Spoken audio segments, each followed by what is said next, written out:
Përshëndetje për gjithë të nderuar shikues, mirë se erdhët në edicioni qendror informativ, do t'jeni shoqërinë time të kolegut Harbi Aliaj. Do t'jem me kolegen Senada Jahu, më parë njojmë së bashku me titujt kryesor. News24 siguron përfundimet e ekspertizës mjekoligjore, e cila mbështet pretendimet e para të 25 vjeçares Gjisiela Maloku se është dhunuar nga djali i deputetit Rahman Raja. Sipas ekspertizës, vajza kishte në kofsh shenja të djegjes me cigare dhe në shpatull shenja plagësh të shkaktuara me mjete të forta. Raporti u bashkangjit dosjes së hetimit për Recep Raja. 81 vjeçaria Floresha Shkurti u vra nga nipi i saj 21 vjeçar, policia prangosi autorin e ngjarjes. Redon Grudën, i cili pas përpjekjeve për të fshehur provat e krimit e pranoi këtë të fundit. Djali rrëfeu në polici se pas një konflikti me gjyshen e goditi disa herë me thik në kokë. Një 41 vjeçar shqiptar u arrestua në Greqi sepse pas përdhunimeve të vazhdueshme kishte lënë shtatzën vajzën e tij 16 vjeçare, invalide dhe me probleme mendore. Nëna e vajzës punonte gjatë natës dhe për të duhet kujdesej i ati. Ministria e Mbrojtjes sjep alarmin se vetëm në 17 ditë gjatë muajit shtator u shënuan plot 91 vatra zjarri. Olta Xhaçka tha se bëhet fjalë për zjarrvënie të qëllimshme dhe paralajmëroi autorët se do të përballen me ligjin. 20 minator kërkuan sot komunikim me kryeministrin për çështjen e statusit të tyre, por u takuan me njerëz të stafit të tij. Nga zyra kryeministri deklaruan se qeveria mbetet e angazhuar për këtë çështje. Ambasadora gjermane në Tiranë Suzan Schulz është shprehur se debati për vettingun e politikanëve është konsumim kohe dhe largon vëmendjen nga vettingu i gjyqësorit. Gjatë një interviste Schulz shprehet se vetëm një drejtësi reformuar mund të hetojë politikanët. Pas ksenofonit, cikloni Zorba skërcënon Greqinë dhe si mas autoritetet kanë urdhëruar mbylljen e shkollave, porteve dhe aeroportit, por sinoptikanët thonë se Shqipëria nuk preket nga stuhia që ka përfshirë mesdheun lindor.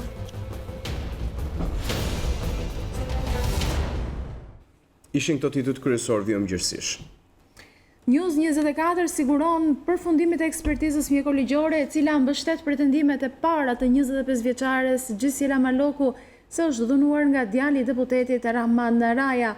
Sipas ekspertizës, vajza kishte në kofsh shenja të djegjes me cigare dhe në shpatull shenja plagësh të shkaktuara me mjete të forta. Raporti u bashkangjit dosjes së hetimit për Recep Raja. Gjisiela Maloku rezulton të jetë dhunuar me mjete të forta dhe në trup ka shenja të djegjes me cigare. Raporti i ekspertëve të mjekësisë ligjore që disponon News24 mbështet pretendimet e 25 vjeçares, e cila me 21 korrik të këtij viti denoncoi përdhunisht të dashurin e saj Recep Raja, djali i deputetit të Partisë Socialiste Rahman Raja. Vajza e tërhoqi denoncimin dhe sipas ish nën komisarit Emiliano Nuhu e bëri për shkak të presioneve. Megjithatë, 2 muaj pas skandalit, ekspertët konfirmojnë faktin se Gjisiela ka qenë objekt dhune. Në dokument thuhet se vajza ka shenja dhune në shpatull, ndërsa djegje me cigare në kofsh. Dërmishtja në shpatullën e djathtë dhe ekimozat e vërejtura në pulpën dhe kërcirin e majt janë shkaktuar me mjet mbretës. 2 dërmishjet e vërejtura në kofshën e djathtë janë shkaktuar nga veprimi i faktorëve termik, siç mund të jetë edhe cigaria. Ekspertiza mjekoligjore i është vënë në dispozicion prokurorisë së Krujës pas ditën e 27 shtatorit 2018 dhe është administruar në dosjen hetimore në ngarkrim të Recep Rajas, i cili ishte në hetim për përndjekje, ndonse kallëzuesja ishte tërhequr nga denoncimi. Pas njohjes me aktin, prokuroria ka ftuar në pyetje nënën dhe motrën e 25 vjeçares, si dhe një mikesh të saj. Burimet të besuara pohojnë për News24 se nëna e Gjisielës mohon të ketë patur dieni për problemet e së bijës. Të njëjtin qëndrim ka mbajtur edhe shoqja e saj, ndërsa e motra ka pohuar për oficerët e policisë gjyqësore se ishte në dieni që Gjisiela kishte debate me të dashurin, por vetëm në një rast ka patur zënk mes tyre.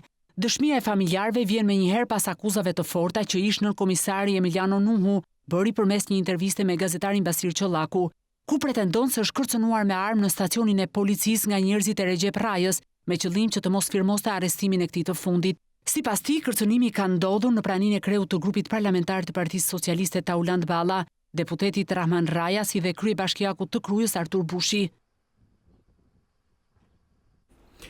81 vjeçaria Floresha Shkurti u vra nga nipi i saj 21 vjeçar. Në këtë përfundim është arritur pas hetimeve për vdekjen e të mëshuarës Djen Durrës. Policia prangosi autorin Redon Grudën, i cili pas përpjekjeve për të fshehur provat e pranoi më në fund krimin. Ai rrëfeu në polici se pas një konflikti me gjyshen e tij e goditi disa herë me thik në kokë. 81 vjeçarja Floresha Shkurti, e cila u gjet e pajet mesditën e së njëjtës në banesën e saj në Durrës, është vrarë nga nipi i saj 21 vjeçar. Policia e Durrësit përmes specialistëve të saj ka detajuar plotësisht ngjarjen dhe arrestoi të akuzuar për vrasjen nipin e së moshuarës Redmond Gruda, 21 vjeç, i cili banonte me gjyshen e tij dhe që njihej në qytet si konsumues të lëndëve narkotike. Dyshohet se 21 vjeçari mesditën e së njëjtës pasi konflikti me gjyshen e ka goditur atë disa herë me thik në kokë. E moshuara nuk mundi të mbijetojë dhe gjeti vdekjen e menjëhershme. Ngjarja u regjistrua në katin e 4 të një pallati në lagjen 16 në Durrës, ku e moshuara jetonte me nusen e djalit dhe nipin e tij, pasi djali i saj kishte vdekur disa vite më parë. Pas disa orësh në komisariat, 21 vjeçari ka pranuar autorsinë e krimit duke dhënë edhe dëshminë e tij. Në shtëpi jetoni me mamin dhe gjyshen, por faktikisht ishin të ndarë dhe secili rinte për hesapin e tij, që prej vdekjes së babait, debatet me gjyshen ishin të vazhdueshme dhe shtoheshin. Atë ditë debatova shumë me gjyshen dhe në gjaknxetësi e sipër e godita me majën e thikës në kokë. Sipas burimeve të News24 në polici, 21 vjeçari ka tentuar që ta fshehë vrasjen. Pasi kreu krimin, pastroi dhe sistemoi banesën, bëri një dush dhe hoqi rrobat nga të cilat mund ta implikonin në ngjarje. Më pas Redmond Gruda ka telefonuar urgjencën duke i thënë mjekëve se kishte gjyshen e sëmur, ndërsa pak minuta më vonë telefonoi nënën e tij, së cilës i tha se gjyshja kishte ndërruar jetë për shkaqe natyrore. 21 vjeçari nuk ka mundur ta mbajë gjatë në ndërgjegje krimin e tij dhe ka telefonuar një shok duke i thënë: "Jam në hall të madh", por nuk është larguar nga banesa. Efektivët e policisë pasi mbërritën në vend ngjarje shoqëruan djalin në komisariat, ku ngjarja u zbardh tërësisht. Të shokuar kanë mbetur të gjithë qytetarët durrësake, më së shumti ata të cilët e kanë njohur 81 vjeçaren e vrarë nga nipi i saj një ditë më parë, Floresha Shkurti. Në banesën e tyre në katin e 3, këtu në apartamentin ku ata jetojnë prej shumë vitesh, janë të shumtë njerëzit që i drejtohen banesës për ngushëllimin e të moshuarës. Me urgjencë kanë mbërritur nga Italia dy vajzat e 81 vjeçares, të cilat kanë hapur dyert e mortit e presin ngushëllimet për nënën e tyre. Të afërmit, por edhe komshinjtë, ata të cilët kanë jetuar e bashkëjetuar për vite të tëra me Floresha Shkurtin, shprehen se ngjarja është shumë e rëndë. E mirë ishte shkreta me të gjithë. Shumë grua mirë plak, nga po gradeci ishte. O regjina saj. Me të gjitha mirë shkonde në gjithë kush në shpinë e vetë. Grua e mirë, grua e vuajtur, shumë e mirë. Qatë tema të e prunë. Shumë e mirë, e qetë, ku do në sheta. Dhe s'kam të gjuhë se në i shera, në i gjohë nuk ditë që më të them. Mua habitëm, ku morëm veç këta mua betë. Jemi habitur. Kjo ka dita Qametit, ja kjo është dita Qametit. Dita Qametit. Po që bëjt të vrasi një pi, ka më poshtërsi që bëjt, që s'kjo. Ja i hëngë ato dhe ku e birë, po pastaj. Ku të shkosh, po të rjetën që ke penjë, po të ka rritur e gjyqo nuk e të madhës. Ndërkohë në Greqi ka ndodhur një tjetër ngjarje monstruoze me protagonist një shqiptar, një 41 vjeçar kishte përdhunuar dhe kishte lënë shtatzën të bien 16 vjeçare, por ka përfunduar pas hekurave. Ngjarja ka ndodhur në zonën Fokida të Greqisë, ku e mitura me aftësi të kufizuara në muajt e fundit të shtatzanisë u transportua në spitalin e Amfias pas një hemoragjie. Siç shkruajnë mediat greke, pikërisht nga ky moment u zbulua dhe tër drama të cilën vajza e përjetonte prej kohësh. Mjekët e spitalit i kanë kryer kontrollin e ADN-s, nga ku u vërtetua se fëmia ishte pikërisht i babait të saj. Ngjarja ka shokuar komunitetin ku banonte familja shqiptare. Sipas medjave, ende nuk ka shumë detaje mbi arsyet se pse ka ndodhur kjo histori e tmerrshme, e cila pritet të dalë në pa pas dëshmisë që pritet të jap vajza 16 vjeçare, invalide, e cila për shkaqe shëndetësore u detyrua ta abortonte fëmijën, dhe babai i saj që aktualisht po mbahet në policinë e Iteas. 6 nga 9 personat arrestuar si pjesë e grupit kriminal Bajri janë shprehur kundër masës së sigurisë, ndërsa kanë kërkuar lirinë. Ankimet e Safet Bajrit, Ilir Rustemit, Emra Plakut, Ismet Idrizit, Denis Brajovic dhe Claudio Hoxhallit u depozituan në gjykat nga avokati Arbër Hoxha, i cili më herët e ka konsideruar të palishëm vendimin e krimeve të rënda që nuk mori parasysh garancinë pasurore të ofruar nga pala mbrojtëse. Grupi i Bajri akuzohet për trafik ndërkombëtar droge, armëmbajtje pa leje, vrasje të mbetura në tentativë dhe shumë veprimtari të tjera të palishme. Në kuadër të operacionit Oazi u arrestuan 9 persona, ndërkohë 2 janë shpallur në kërkim. Aksioni i përbashkët i policisë dhe prokurisë së krimeve të rënda që u zhvillua pas muajsh të rretimesh u shtri në Tiranë, Shkodër, por edhe jashtë kufijve në Rotterdam të Hollandës.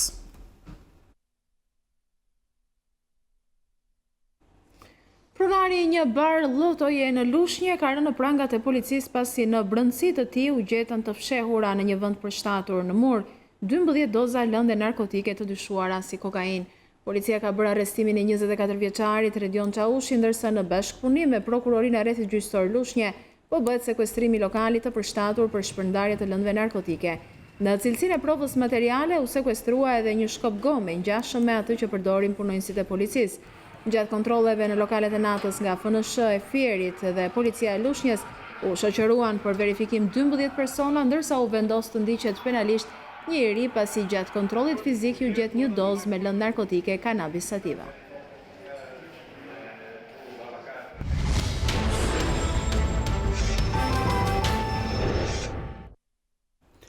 Startoi mbrëm në News24 emisioni të pa ekspozuarit, ku i ftuar ishte kryetari i Partisë Demokratike Lulzim Basha, ishte përballë gazetarit Ylli Rakipi dhe analistëve Fatos Lubonja dhe Andi Bushati. Basha është shprehur se nuk do të ketë asnjë negociat me Ramon kryeministër, por Bushati i kujtoi marrëveshjen e datës 18 maj.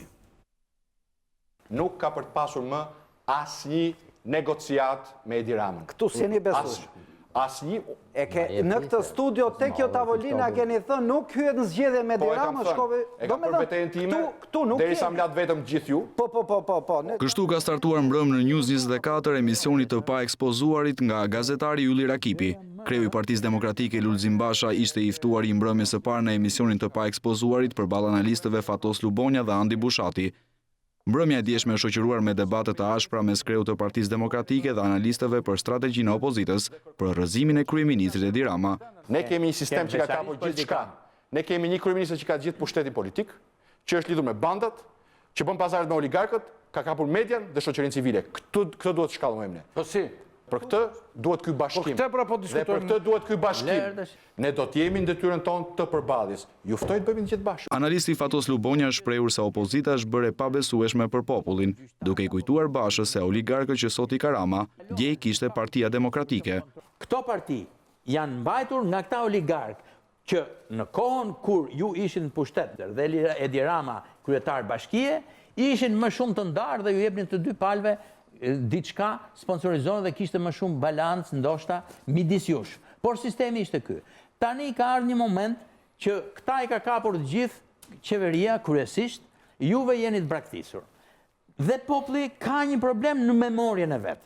Në momentin kur njerëzit mendojnë që unë do të dal në rrugë që të vinë këta, që siç na tha dhe Edi Rama përpara, që do t'ju jap zero ndërtime dhe pastaj do të vi dhe të bashkëpunoj me gjithë këta për të ngritur pallate, njerëzit janë të lodhur dhe thonë ikim më mirë se sa i ndjekim këta. Fjalisë përsëritur gjatë emisionit nga kreu i Partisë Demokratike Basha, më lart vetëm, Andi Bushati është përgjigjur mjaft ashpër, duke u shprehur se vetingu është flusk sapuni. Gjithë kjo e vetingut politikanëve është një flusk sapuni. Dhe unë kam dy opsionet mjat. Ose është një qasje tejet naive për të bërë politik, në rastin më të mirë, ose në rastin më të keq, sipas meje, është një shtrirje dore për një 18 maj numër 2 për një marrëveshje dytë me Edi Rama. Ju më duket jeni akoma ke iluzioni që duhet të pastroni Edi Ramën. Ka marrë fund kjo histori, ju ka gënjyer 2 herë me këtë. Basha shprehur se Partia Demokratike nuk do të kthehet në parlament. Ne në një vend, në një parlament të mbushur me politikanë të lidhur me krimin, nuk kemi.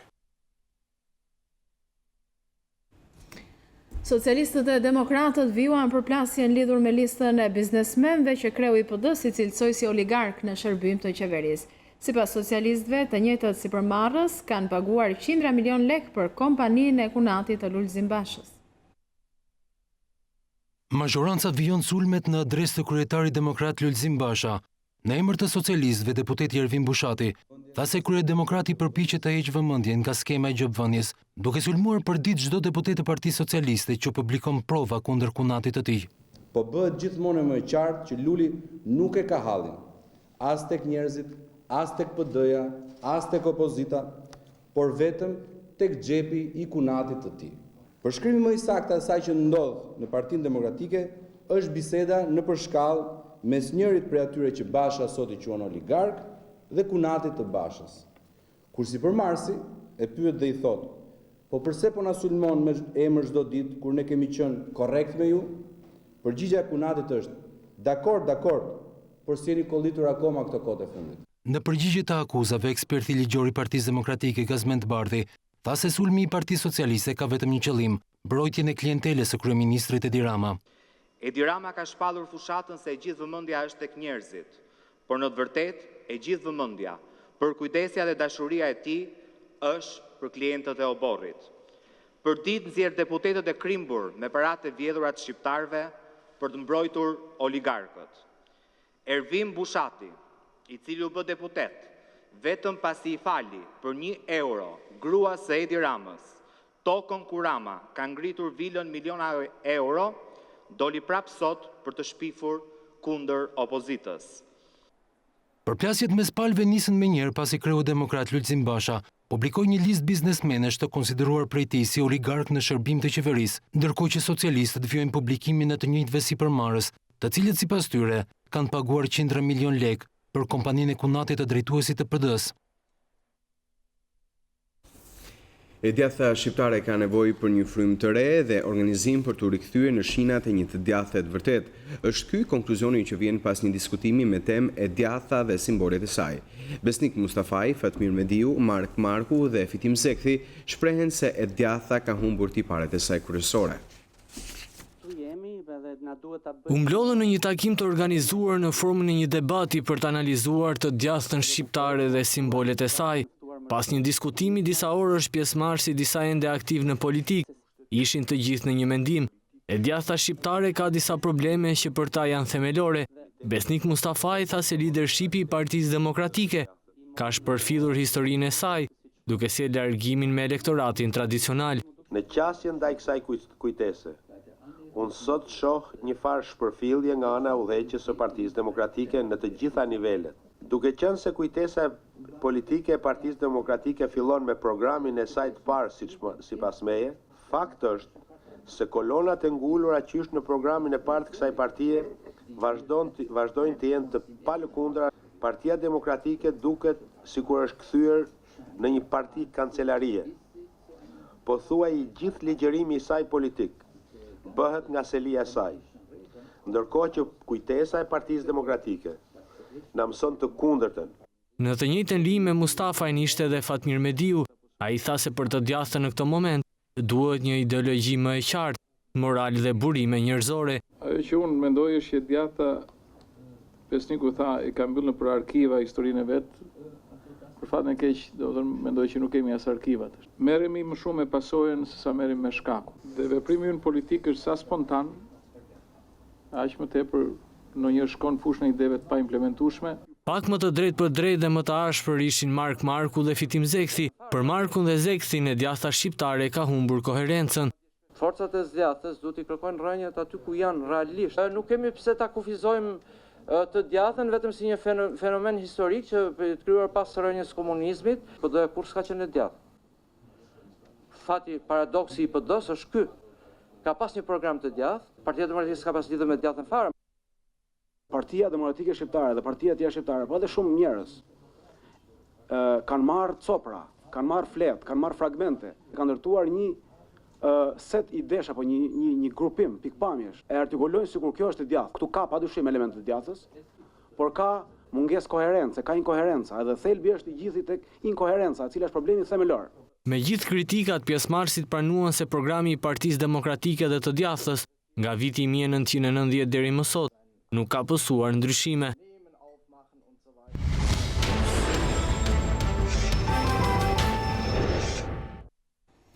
Pas pak pritet nis derbi kryeqytetas Tirana Partizani në stadiumin Selman Stërmasi. Gazetari ynë Ertan Prifti na përcjell atmosfera në prag të fillimit të ndeshjes. Përshëndetje tani. Përshëndetje Senala, sapo ka filluar edhe shiu, urojmë tjetë një augur i mirë për derbin. Vetëm pak minuta në ndaj nga kjo ndeshje që i ka munguar Superligës pra kampionatet elitar në vend prej një sezoni. Sezoni kaluar Tirana ishte në kategorinë e parë dhe kthehet në Superligë luaj derbin. Derbin e shumë pritur nga tifozët, derbin që ndan në kryeqytetin. Është një ndeshje shumë e rëndësishme dhe përveç rivalitetit historik që kanë këto dy skuadra në lojë është edhe tabela e renditjes. Pra janë pikët e këtij takimi shumë të rëndësishme për objektivat e dy klubeve. Kujtoj që Tirana ka më shumë presion, vjen me më shumë presion këtë sfidë pasi ka 4 vjet pa fituar ndeshje derbi me Partizani, ka një statistikat janë kundër skuadrës bardhë blu, ndërsa Partizani vjen në këtë sfidë lart në tabelën e renditjes dhe me historinë pas që i bajnë peshën, pasi ka fituar 7 nga 13 sfidat në 4 vitet e fundit. Po, tani unë të falenderoj shumë për gjitha informacionet që përcolli. Një pyetje të fundit, a ka patur incidente deri tani? Jo, deri tani gjithçka ka shkuar sipas parashikimeve, gjithçka ka shkuar në rregull, por gjithsesi kjo ndeshje mbetet një test force për atë ndryshim që është bërë në ligjin sa i përket mbarvajtjeve nga ana e policisë së rendit të policisë shtetit të ndeshjeve të Superligës. Pra, policia do të qëndroj jashtë rrethimit, në rrethimin e stadiumit, ndërsa brenda mbarvajtja e sfidës në tribuna, pra tifozët do të mbarvahet pra nga kompanitë e security private. Çojmë si do shkojmë, por si thash, shiu që sapo filloi, shpresojmë të jetë një augur i mirë. Le shpresojmë. Faleminderit tani. Mirupafshim.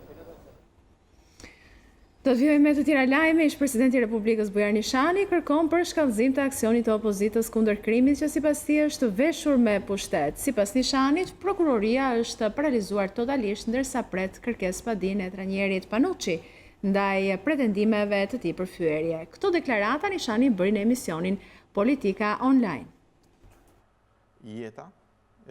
Përballje më të ashpër dhe të përshkallëzuar ndaj krimit të veshur me pushtet. Këtë kërkon ish presidenti i Republikës Bujar Nishani nga studio e emisionit Politika Online e gazetarit Harbi Aliaj në gazeta shqiptare. Sot situata kur unë them që kupa është derdhur, do të thotë që të jesh civil dhe të jesh europian nuk përjashtohet që të jesh persistent, të jesh i vendosur apo taf në gjuhën ndërkombëtare në përballjen me krimin. Krimi nuk ka dinjitet, krimi nuk ka kufi, krimi nuk ka kode. Dhe më tepër kur krimi është i veshur me uniformën e pushtetit, atëherë padyshim që persistenca, këmbgulja, dinamika, nervi duhet të jetë edhe më i madh çdo ditë më shumë. Teksa e konsideron të paralizuar organin e prokurorisë të dështuar punën e Artamarkut, përmend këto arsye. Procesi i zgjedhjes prokurorit përgjithshëm ishte një proces antikushtetues, i denoncuar dhe është gënjyes dhe i pabesueshëm në pjesën më të madhe të opinionit publik. Ky rezultat do të jetë një lloj, le të themi, paralize të plot institucionale nga ana e institucionit të prokurorisë së shtetit shqiptar, për fatin e keq. Duke siguruar përballje gjyqësore me trajnerin e kombëtares shqiptare Panucci, ndaj pretendimit për fyerje të Nishanit, ish presidenti është në pritje të njohjes me padine kundërshtarit. Si e pritet në fakt kërkesë padine e zotit Panucci për dëmshpërblim? Po, nuk e kam parë ende, në fakt. Nuk ja ka komunikuar gjykata? Jo, nuk kam mbritur ende, unë po pres që të mbri padia, mora vesh përmes mediave. Keni gjetur avokat? Keni bërë deklarat në mbrojtjes? Do të bëni kundër padi? Unë do të respektoj procesin, unë do të respektoj sistemin. Absolutisht është një opinion imi i ndarë në një faqe personale komunikimi në rrjetin social me miqtë e mi, por personi në fjalë është një person i cili po të klikoni në internet, në rrjetet sociale, do të shikoni që fjalori i tij, adresimet e tij publike janë tmerrsisht fyese.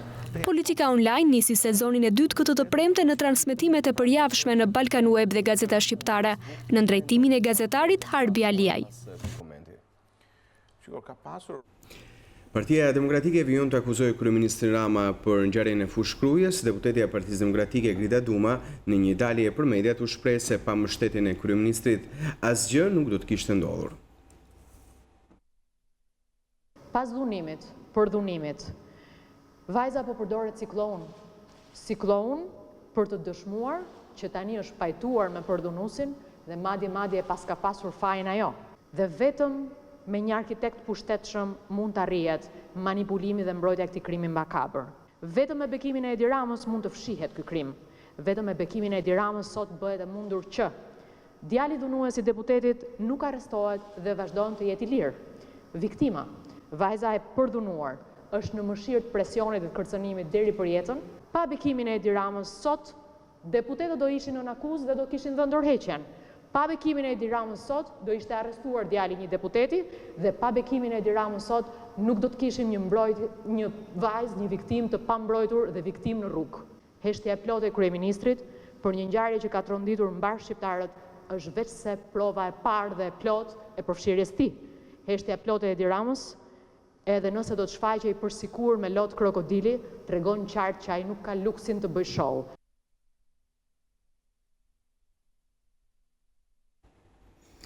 Jam i kënaqur nga procesi i vettingut, por Shqipëria ka ende shumë punë për të bërë deri në verën e vitit 2019, kështu është shprehur komisioneri për zgjerim në Bashkimin Evropian Johannes Hahn gjatë një konference të përbashkët për shtyp me ministren e drejtësisë Edilda Gjonaj dhe zëvendës kryeministrin shqiptar të Maqedonisë Bujar Osmani.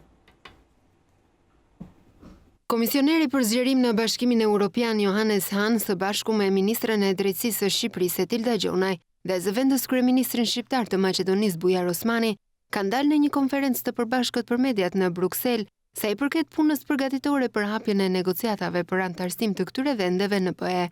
Hahn theksoi se është i kënaqur nga vettingu në Shqipëri, por mbetet ende shumë punë për të bërë deri në verë të vitit 2019. Shqipëria ka bërë progresa i takon reformës në drejtësi dhe është në rrugën e duhur drejt Bashkimit Evropian. Jam i kënaqur nga procesi vettingut, por ka ende shumë punë për të bërë deri në verën e vitit 2019. E mbështesim shumë këtë proces, por është edhe një detyrë e vështirë nga ana e Shqipërisë që duhet ta përmbush dhe nuk duam të humbasim as pak kohë. Të gjithë duhet të jenë të ndërgjegjshëm dhe të mos harrojmë që duhet shumë punë që të arrijmë rezultatin e duhur deri në verën e 2019-s. Ndërsa ministrja e drejtësisë Edilda Gjonaj theksoi se vendimi i qershorit për çeljen e negociatave do të jetë hap i madh për vendin ton, teksa foli në emër të qeverisë shqiptare, Gjonaj tha se rruga e Shqipërisë drejt BE-s është pakthim. Deri më sot, procesi vettingut në drejtësi jo vetëm që ka kthyer besueshmërinë e munguar të qytetarëve shqiptar në sistemin e drejtësisë, por është duke u transformuar rrënjësisht ngrehinën e gjyqësorit, duke larguar një numër të konsiderueshëm të gjyqtarëve dhe prokurorëve të lartë nga sistemi aktual i drejtësisë. Ky hap pozitiv që Shqipëria ka hedhur lidhur me reformën në drejtësi është duke u vijuar me vendosmëri, pavarësisht çdo zëri dyshues dhe mendje cinike. Edhe zëvendës kryeministri shqiptar i Maqedonisë Bujar Osmani theksoi se Republika e Maqedonisë është në rrugë të pakthyeshme drejt BE-s. Ai shprehu optimizëm për referendumin e së dielës, ndërsa komisioneri Hahn bëri sërish thirrje që qytetarët maqedonas të shfrytëzojnë të drejtën e tyre për të votuar në këtë referendum të rëndësishëm, i cili përcakton të ardhmen e Maqedonisë. Ambasadorja gjermane në Tiranë Suzan Schulz është shprehur se debati për vettingun e politikanëve është konsumim kohe dhe largon vëmendjen nga vettingu i sistemit gjyqësor. Gjatë një interviste, Schulz shprehet se vetëm një drejtësi e reformuar mund të hetojë politikanët. Ambasadorja gjermane në Tiranë Suzan Schulz është shprehur se debati për vettingun e politikanëve është konsumim kohe dhe largon vëmendjen nga vettingu i gjyqësorit. Gjatë një interviste për agjencinë e lajmeve Deutsche Welle, Schulz thotë se vetëm një drejtësi e reformuar mund të hetojë politikanët. Debati lidhur me vettingun e politikanëve kam frikë se është një konsumim kohe dhe energjia që mund ta largojë vëmendjen nga vettingu i gjyqësorit, që është vërtet thelbi i reformës në drejtësi. Pa një vetting të suksesshëm të gjyqësorit nuk mund të ketë një sistem drejtësie të reformuar për të hetuar politikanët. E pyetur rreth përfshirjes në vetting edhe të familjarëve të politikanëve, Schulz tha se nuk është e sigurt se cili do të jetë një institucion objektiv për ta bërë një proces të tillë. Ambasadorja gjermane shtoi se kur të zgjidhet Këshilli i Lartë i Prokurorisë, do të bëhet e mundur edhe zgjedhja e prokurorëve të SPAK, prokurorisë së posaçme kundër korrupsionit dhe krimit të organizuar, që sipas saj do të jetë një institucion shumë i rëndësishëm për të kryer mes të tjerave edhe vettingun e politikanëve. Deri tani mendoj se procesi po shkon mirë. Një numër i madh gjykatësish dhe prokurorësh kanë dalë jashtë sistemit të drejtësisë nga vettingu. Tani çështja është ngritja e Këshillit të Lartë të Gjyqësorit dhe Këshillit të Lartë të Prokurorisë. që do të emërojnë gjykatësit dhe prokurorët e rinj për të plotësuar vendet e lira të punës në sistemin e reformuar të gjyqësorit. Ambasadoria gjermane thekson se thelbi i reformës në drejtësi është të reformojë të gjithë sistemin e drejtësisë dhe të sigurojë një drejtësi pa korrupsion dhe ndikim politik. Shpresoj që në përfundim të saj të ketë një sistem drejtësie tek e cila besojnë të gjithë, edhe investitorët shqiptar dhe të huaj, është shprehur më tej ambasadoria gjermane.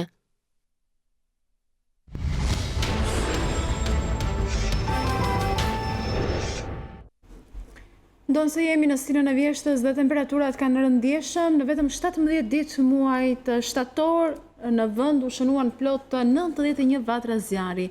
Ministri e Mbrojtjes Olta Gjashka tha se bëhet fjalë për zjarrvënie të qëllimshme dhe paralajmëroi autorët se do të përballen me ligjin e do të mbajnë përgjegjësi.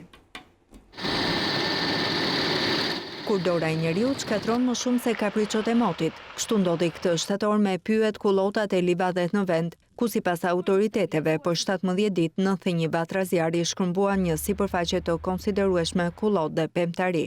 Vetëm në harkun kohor 10 deri 27 shtator janë verifikuar gjithsej 91 vatra zjarri, prej të cilave janë ndjegur një sipërfaqe prej 262 hektar kullot, shkure, livadh, pyje, pemtari, tokë bujqësore, bazë ushqimore për baktin e tjerë dhe janë ndjegur edhe 1162 rrënjë ulliri të vjetër dhe të rinj. Sigurisht, çdo mendje e shëndosh në këtë rast do të përjashtonte rënien e zjarreve për shkaqe natyrore.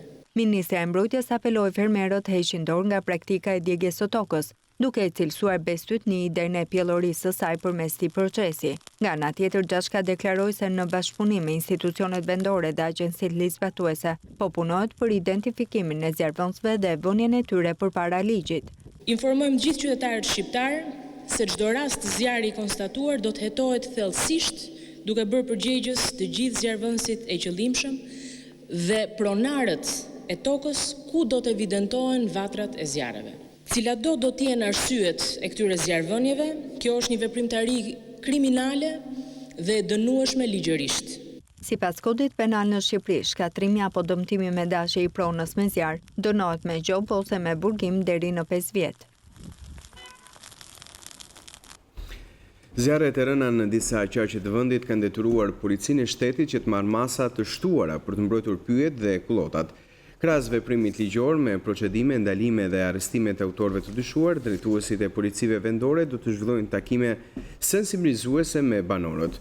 Ky nisëm në fakt synon që t'i bëjë më të kujdesshëm banorët e zonave saktësisht në qaqet ku ka pyje dhe kullota të rrezikuara nga flakët. Gjithashtu janë angazhuar për parandalimin e zjarrvënies si edhe për evidentimin e autorëve dhe agjendën e policisë kriminale. Përmes një njoftimi të shpërndarë për mediat, policia njofton se gjatë periudhës nga janari deri në 20 shtator janë proceduar në shkallë vendi 82 persona, prej cilëve 11 autor janë arrestuar, 7 autor janë ndaluar, 25 autor në gjendje të lirë dhe 39 të tjerë janë shpallur në kërkim.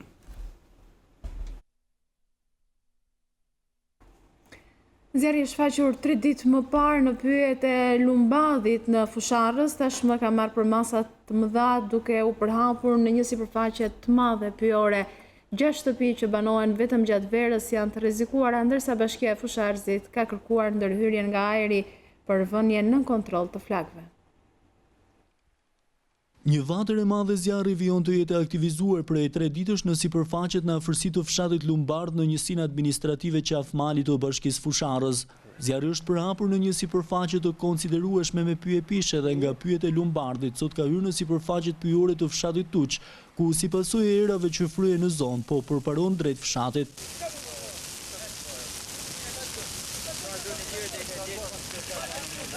Bëhet e ditur se 6 banesat të cilët banohen gjatë verës janë të rrezikuara, ndërsa Bashkia e Fusharësit ka kërkuar ndihmë për të ndërhyrë nga ajri. Shërbimi zjarfikës i Fusharësit, i cili ka angazhuar 2 automjete zjarfikës, duket se ka dështuar në përpjekjet e tij për shkak të flakëve të shtrira në një sipërfaqe teje të madhe dhe erës që ka bërë të pamundur futjen e zjarrit nën kontroll. Krahas zjarfikësve të Fusharësit që vijojnë të luftojnë me flakët, në zonë janë të angazhuar dhe punonjësit e shërbimit pyjor pranë Bashkisë Fusharrës, punonjësit e shërbimeve dhe banorë të zonës. Ende nuk flitet për një bilans dëmësh, por duket se ato janë më të mëdha, pasi flakët janë gjitur deri në lartësitë e kurorës së pyjeve me pisha. Bashkia e Fusharzit bëri të ditur se ka angazhuar të gjithë kapacitetet, por intensiteti i flakëve dhe sipërfaqja e madhe e përfshirë në zjarr si pasojë e erave që fryen e bën të pamundur shuarjen e tyre derisa të ndërhyet përmes ajrit. Cikloni Zorbas kërcënon Greqinë dhe simas autoritetet kanë urdhëruar mbylljen e shkollave, porteve dhe të aeroportit, por Shqipëria nuk preket nga stuhia që ka përfshirë mes dhe ulindor. Në një komunikim për News24, sinoptikania Tanja Porja tha se vendi ynë është ndikuar vetëm nga errat e forta, ndërsa nga e marta pritet nisin rreshtet e shiut. Shqipëria mbetet krejt në periferi të kësaj stuhie tropikale shumë e ngjashme dhe i ka të gjatë i parë të ngjashme me një uragan të mirësill, i cili është krijuar prej 3-4 ditësh kufin për lindor, më falni, të ishullit të Maltës, dhe gjatë gjithë këtyre ditëve ka pasur një fuqizim të erave rreth kësaj vorbulle me vranësira, që ka qenë dhe arsyeja pse në 3-4 ditët më parë kemi pasur një erë shumë të fuqishme, veri lindore, e cila ka shërbyer në fakt për të ushqyer të gjithë këtë stuhi, gradualisht po zhvendoset drejt brigjeve greke. Në fakt, gjatë gjithë këtyre ditëve brigjet greke kanë pasur mot kryesisht në vranësira dhe rrebeshe shiu. Aktualisht është duke u thuar drejt jugut të Greqisë edhe drejt ishullit të Kretës. Në fakt pritet që maksimumi i aktivitetit të kësaj stuhie të jetë gjatë ditës së shtunë deri orët e para të së ditës, ku parashikoj që kjo stuhi të zhvendoset drejt lindjes në brigjet turke, duke përfshirë poshtë edhe ishullin e Qipros, dhe më pas i futet në territorin turk, ka një degradim të ndjeshëm të kësaj stuhie. Për territorin shqiptar në fakt, ne mbetim krejt në periferi të kësaj stuhie, vetëm dita e sotme do të sjellë sovranësirat në zonat jugore dhe qendrore dhe shumë më pak në veri, priten rreshje të pakta dhe në zonat izoluara të jugut dhe pjesërisht në qendër, ndërsa veriu nuk do ketë që të izoluar vetëm gjatë natës, sasitë janë të pak konsiderueshme në fakt. Pra mbetemi të paprekur nga kjo stuhie me dheu të lindor. Ajo çfarë ne kemi jemi ndikuar nga kjo stuhi janë vetëm erat e stota veriore dhe verilindore që kemi patur në ditët e mëparshme, ndërkohë që ne presim shira në fakt në territorin shqiptar, presim gjatë ditës së martë kryesisht në gjithë territorin shqiptar, por këto janë pasojë e një tjetër minicikloni që zhvillohet në gjirin e Gjenovas. Zonja dhe zotrin, do të shkojmë në publicitet. Rikthehemi vetëm pas pak minuta, qëndroni me ne.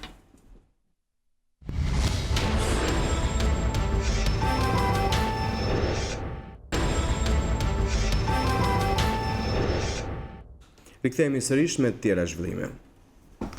Emiliano Nuhu do të hetohet për 5 shkelje. Kështu shpreh drejtoresha e SHQB-s Anila Trimi, e cila ka përgënjeshtruar akuzat e ish oficerit policisë së Fushkrujës lidhur me pretendimet e tij se është kërcënuar me jetë në zyrë brenda komisariatit të Fushkrujës. Sipas Trimit, personat e përmendur nga Nuhu nuk kanë qenë të pranishëm në datë 21 korrik në ambientet e policisë. Nga urdhri i brendshëm për planizimin e shërbimit, rezulton se më datë 21 korrik 2018 nuk ka qenë i gatshëm oficeri policisë gjyqësore Emiliano Nuhu, por një punonjës tjetër i këtij stacioni. Nga intervistat dhe dokumentat, si dhe shqyrtimi i pamje filmike në dispozicion, nuk rezulton që personat e përmendur në intervistë si kërcënues në zyrën e tij të kenë qenë prezent në ambientet e stacionit të policisë së shtetit në Fushkruj, as në këtë datë dhe as në ndonjë datë tjetër të mëvonshme. Nga urdhri i prokurorit të rrethit gjyqësor Kruj, rezulton se vetëm në datën 27 korrik 2018, Emiliano Nuhu është ngarkuar me hetimin e kësaj çështje. Nga shqyrtimi i fashikullit hetimit, rezulton se nga 11 veprime hetimore të deleguara nga prokurori, Emiliano Nuhu ka kryer vetëm 4 prej tyre. Nga ekzaminimi i pamjeve filmike dhe komunikimeve elektronike, rezulton se Emiliano Nuhu takohet ndër të tjera me personin nën hetim në ambientet e një lokali privat në Tiranë, më datë 30 korrik 2018. Nga pamjet dhe komunikimi elektronik krijohet bindja e një takimi mes personash të njohur. Megjithatë, kjo është një rrethanë që do të vlerësohet nga organet që udhëheqin hetimin për këtë rast. Nga dokumentet rezulton se Emiliano Nuhu nuk është paraqitur më në detyrë që prej datës 14 shtator 2018. Më datë 15 shtator 2018, Emiliano Nuhu rezulton të ketë udhëtuar nga aeroporti i Prishtinës drejt një vendi të Bashkimit Evropian.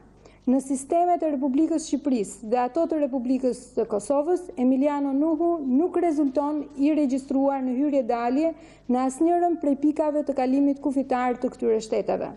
Më datë 16 shtator, Emiliano Nuhu i ka telefonuar nga jashtë Shqipërisë një kolegu të tij, punonjës policie, të cilit i ka kërkuar të marrë armatimin e tij personal, pistolet, të cilin e kishte lënë në shtëpinë e vjerrit të tij, për ta dorëzuar më pas atë në drejtorinë vendore. Nga shqyrtimi i rrethanave të deri tanishme, ekziston dyshimi i arsyeshëm se ish punonjësi i policisë Emiliano Nuhu me veprime dhe mosveprime ka kryer disa shkelje që konsistojnë në shpërdorimin e detyrës prej tij, kalimin e paligjshëm të kufirit, nxjerrjen e sekretit hetimor, shkeljen e procedurave të punës në hetimin e çështjeve, shkeljen e rregullave mbi armatimin personal të punonjësit të policisë së shtetit. SHQBA po shqyrton me imtësi të gjitha rrethanat e tjera, pretendimet si dhe ligjshmëritë e të gjitha veprimeve apo mosveprimeve të tij, të këtij ish punonjësi, të personave të lidhur me të dhe veprimet apo mosveprimet e eprorëve të tij. Në përfundim të hetimeve do t'ju bëhen me dije rezultatet, referimet apo propozimet e masave përkatëse të punonjësve që do të identifikohen me shkelje.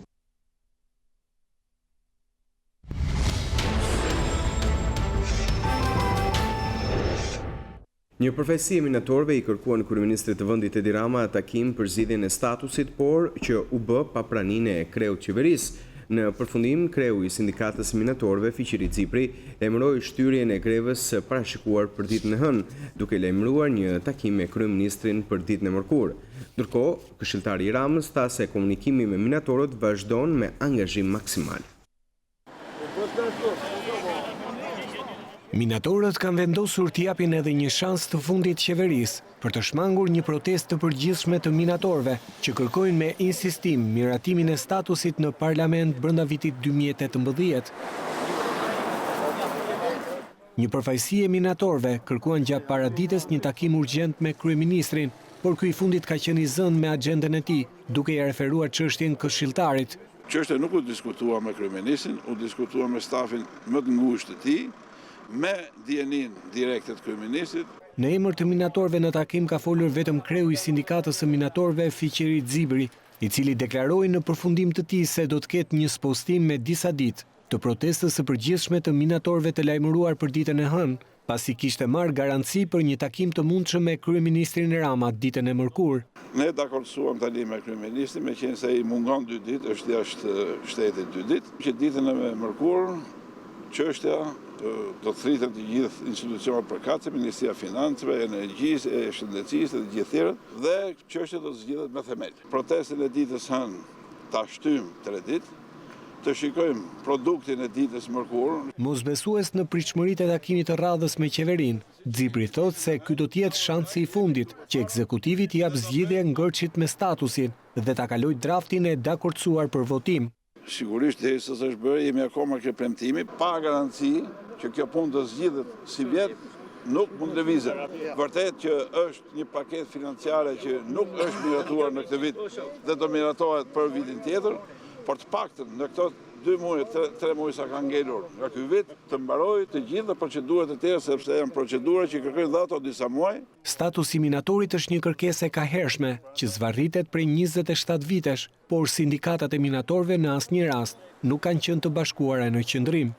Konfederata e sindikatave është në mbështetje të këtij projekt ligji, Bashkimi i sindikatave të pavarur nuk është ofruar, madje diku kanë dëgjuar njerëzit që sikur nuk është dakord, ndërkohë që ata kanë pas firmosur dhe vulosur edhe ato këtë projekt ligj. Nëse bisedimet me qeverinë do të dështojnë sërish, minatorët thonë se kanë gati skenarin në rezervë. Ajo që ne nuk do ta bëjmë të hënën, ajo do të bëhet, por thjesht pospostohet.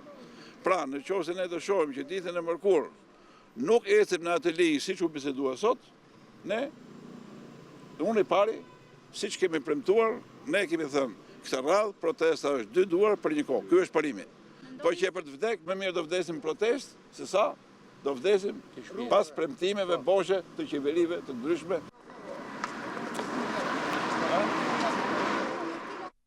Qytetarët kanë rritur kërkesën pranë bankave për të marrë kredi konsumatore, ndërsa kredia për qëllim blerje banesash mbetet në të njëjtat nivele si 6 mujori i fundit i vitit 2017. Në raportin e stabilitetit financiar të 6 mujorit këtij viti raportohet se në total huaja e hedhur në ekonomi ka rënë afro 3.1%.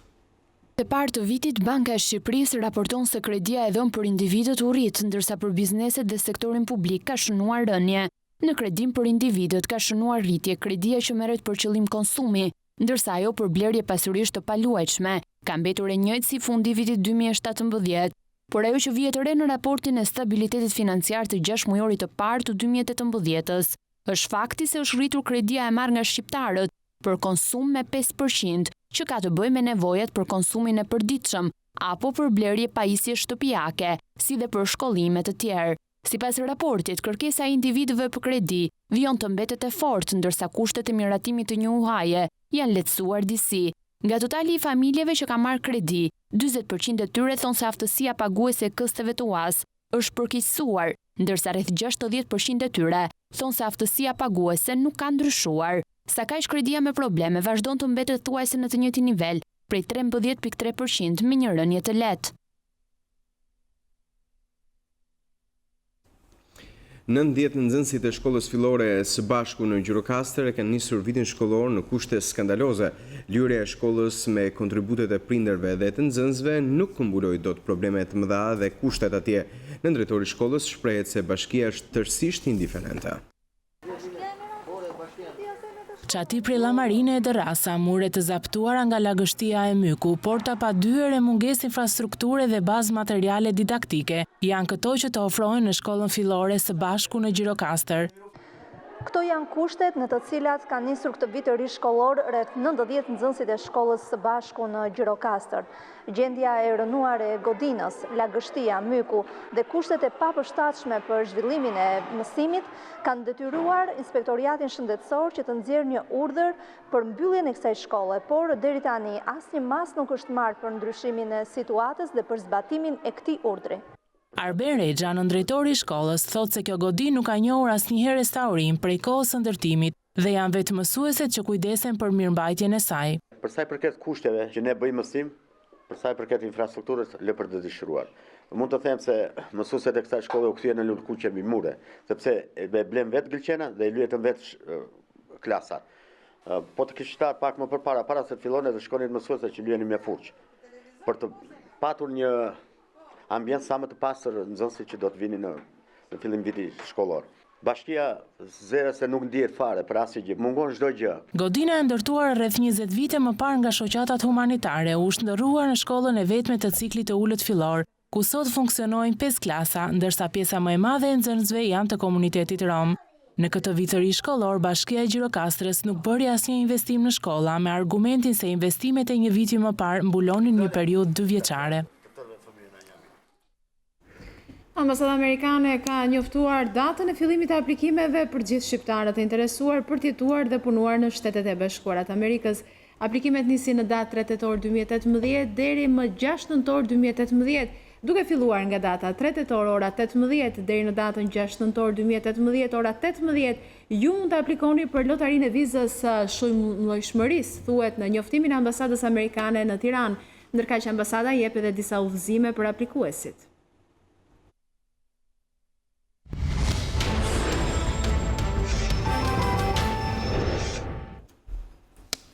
Gjatë një takimi me qytetarë të zhvilluar në qytetin e Kukësit, kreu i lëvizjes vetëvendosi Albin Kurti ka hedhur akuza ndaj presidentit Thaçi, duke u shprehur se me korrigjimin e kufive duket se është penduar për pavarësinë e Kosovës.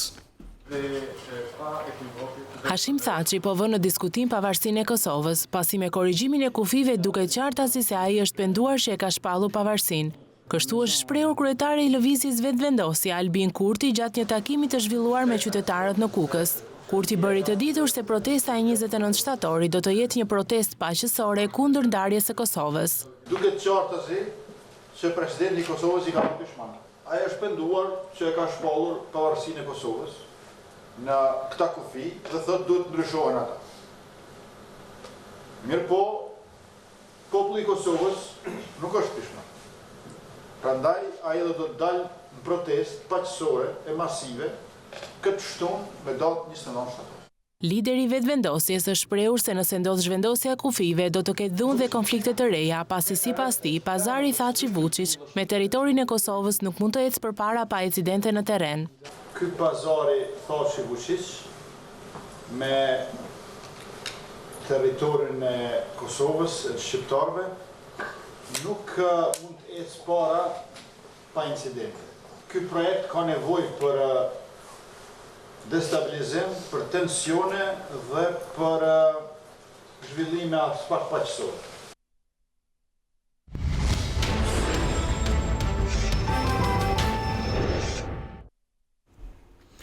Qeveria e Italisë ka rënë dakord për buxhetin e ri në përpjekje për t'i dhënë fund varfërisë në vend. Marrëveshja është kritikuar fort nga komisioneri për ekonominë në Bashkimin Evropian, Pierre Moscovici, nga pasi Brukseli në fakt kërkon frenimin e borxhit të Italisë. Qeveria populiste e Italisë ka arritur një marrëveshje për shpenzimet në përpjekje për t'i dhënë fund varfërisë me buxhetin e saj të parë. Partitë udhëheqëse Lëvizja Pesye dhe Lega Nord njoftuan se kanë rënë dakord për deficitin buxhetor në nivelin 2.4% të prodhimit të brendshëm bruto. Ato do të vijnë përpjekjet për një minimum të ardhurash për të papunët. Një vendim i tillë sfidon kërkesat e Brukselit pasi i kërkon Italisë të frenojë borxhin. Kjo është gjithashtu edhe një sfidë për ministrin italian të ekonomisë Giovanni Tria, i cili ka bërë thirrje për më pak shpenzime. Ministri Tria ka kërkuar të kufizojë deficitin buxhetor në 2% të prodhimit të brendshëm bruto, në mënyrë që të shmang shtimin e borxhit të Italisë prej 2.3 trilion eurosh, por kolegët e tij politikanë janë të vendosur të shpenzojnë më shumë para në kuadër të përmbushjes së premtimeve të tyre elektorale, duke përfshirë këtu të ardhurat bazë, reduktim të taksave dhe anulimin e planit për rritjen e moshës së daljes në pension. Vendimi i fundit për buxhetin është kritikuar fort nga komisioneri për ekonominë në Bashkimin Evropian, Pierre Moscovici, sa kaq ka raportime se presidenti i Italisë i ka bërë thirrje ministrit Tria të mos të riqet. Në Gjermani kreu shumë vjeçari i grupit parlamentar të CDU-CSU-s dhe njëri nga aleatët e ngushtë të kancelares Merkel humbi votimin për kreun e grupit përballë një konkurrenti. Mediat gjermane shtrojnë me këtë rast pyetjen për stabilitetin e drejtimit të qeverisë. Për të mësuar më shumë jam lidhur tani në Gjermani me Auron Dodi në Deutsche Welle. Auron, përshëndetje. Pse shihet nga vëzhguesit i rrezikuar apo në fillim të fundit posti i kancelares Merkel? Përshëndetje. Sa për të kujtuar shikuesit, kancelarja Merkel është një nga rekordmenet për kohë gjatësi në pushtet në Gjermani. Gati 13 vjet pushtet deri tani. Dhe për perëndimin e saj është spekuluar në media që në kryefare, që kur erdhin pushtet. Sigurisht që është rrethana e re që Volker Kauderi, që drejtoi për 13 vjet grupin parlamentar të CDU-CSU-s, nuk arriti të rizgjidhet. Dhe që krejt papritur për vëzhguesit, për CDU-n dhe për kancelaren, që e kishte mbështetur Kauderin, fitoi një konkurrent pak i njohur. Në një situatë të tillë shoku, analistë shtrojnë pyetjen: si shpjegohet që nuk u lexuan sinjalet? A mund të lëvizin papritur edhe gur të tjerë të dominos në hierarkinë e pushtetit? Megjithatë, atmosfera në Gjermani nuk është e tillë që njerëzit mezi presin zgjedhjet e reja parlamentare. Shumica janë të bindur se kancelarja Merkel i bën mirë Gjermanisë, spektrit aktual politik. Kështu që mendohet se duke zgjedhur konkurrentin e Kauderit, Brinkmanin, me 125 vota përballë 112 votave, parlamentarët dërguar një sinjal proteste. Pse?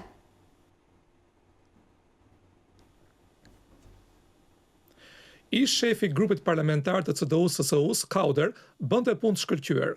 Këtë e konfirmonin madje dhe kritikët e tij. Kancelara e saj siguronte gjithmonë shumicat e nevojshme të deputetëve për të mbështetur vendimet e qeverisë. Mund përmend për shembull një rast në debatet për Greqinë, duke qartë se deputetët unionistë nuk do ta mbështesin qeverinë për një kredi të re për Greqinë. Dhe Kauderi atëherë i paralajmëroi deputetët hapur se po ta bënin këtë, mund të përjashtoheshin në të ardhmen nga detyra më të larta. Besnikëria e padiskutueshme e tij ndaj qeverisë përcolli me sa duket e jo pak deputet unionist ndjesinë se janë bërë të parëndësishëm përballë qeverisë. Pavarësi, profil më të qartë të deputetëve unionistë përballë qeverisë.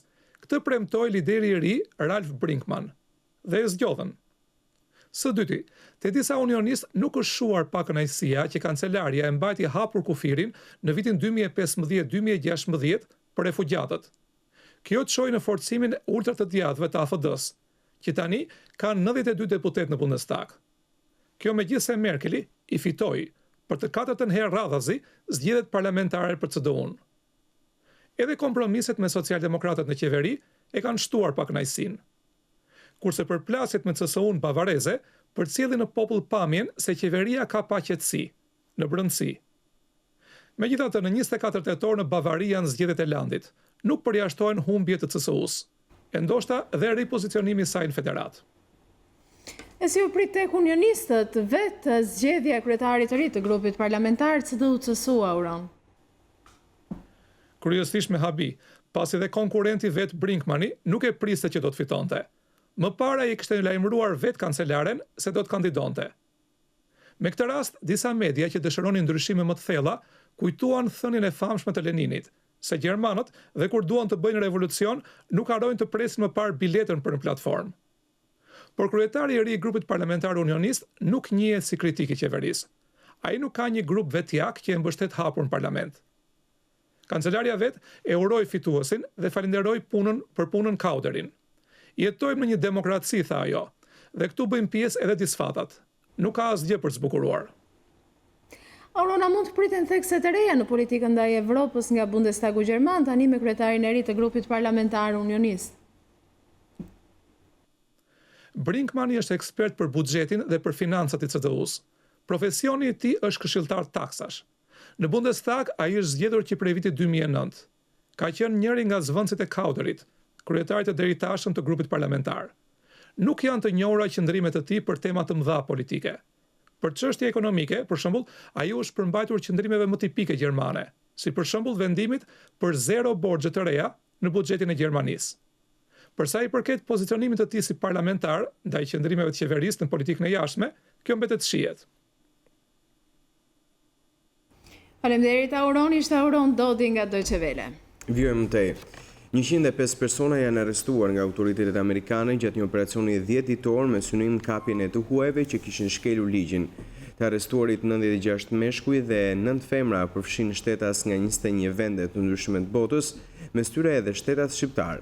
Shumica e të huajve të arrestuar rezultojnë me precedent më pashëm penal si dhunë familje, vjedhje, abuzime seksuale, si dhe shitje dhe shpërndarje të lëndëve narkotike të llojit marijuan. Ky operacion pasqyron përpjekjet e vazhdueshme për të mbështetur sigurinë publike duke u fokusuar në kapjen e të huajve kriminal, thuhet në njoftimin e autoriteteve amerikane.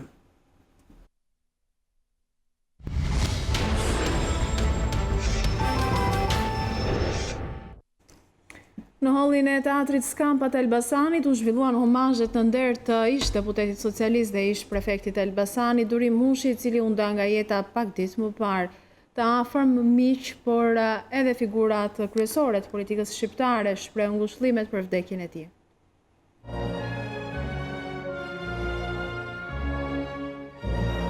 Të afërm miq, kolegë dhe figurat kryesore të politikës shqiptare i dhanë lamtomirën e fundit ish deputetit socialist Durim Mushi, i cili u nda nga jeta pak ditë më parë pasi humbi betejën me sëmundjen e rëndë nga e cila vuante prej disa kohësh.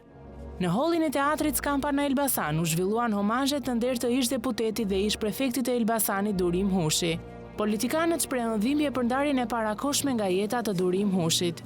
Sot në qytetin e Elbasanit për të nderuar dhe për të dhënë lamtomirën e fundit Durim Mushit, duke u përcjell ngushëllimet e mia si kryetari i Parlamentit shqiptar, i paruar kujtimit tim.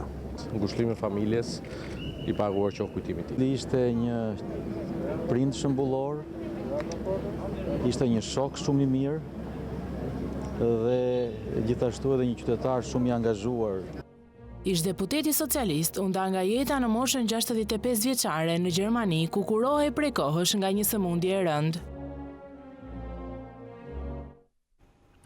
Berati, një qytet i përjetshëm, kështu është titulluar albumi fotografik me historinë dhe bukurinë e këtij qyteti. Autori Ndriçim Kulla u shpreh se ky album është një promocion që i bëhet vlerave kulturore. Historia dhe bukuritë arkitekturore të qytetit e 1/1 dritareve janë pjesë e albumit fotografik Berati, një qytet i përjetshëm, të autorit Ndriçim Kulla, që u promovuar në sallën e konferencave të bibliotekës Vexhi Buharaja në Berat. Gjatë promovimit të albumit, kryetari i bashkisë Petrit Sinaj u shpreh se dalja në dritë e këtij albumi ndihmon në promovimin e vlerave dhe turizmit të Beratit. Kjo është detyra e secilit prej nesh, që ta promovojmë këtë qytetin tonë të mrekullueshëm, të dhuratë kaq të madhe që Zoti dhe të parë ta na kanë bërë. Ndërsa autori Ndriçim Kulla tha se ky album është një promocion që i bëhet vlerave tona kulturore dhe historike, të cilat nuk njihen më së miri nga të huajt dhe që përbëjnë një thesar të çmuar të trashëgimisë tonë. Ky është një album që i kushtohet qytetit Beratit në kuadër të promovimit të vlerave historike, kulturore dhe turistike të këtij qyteti. Ky është një qytet unikal në llojin e vet. Në asnjë vend të botës nuk mund të gjesh një qytet ku të ketë një kështjell në të cilën mund të jetojë një lagje e këtij qyteti.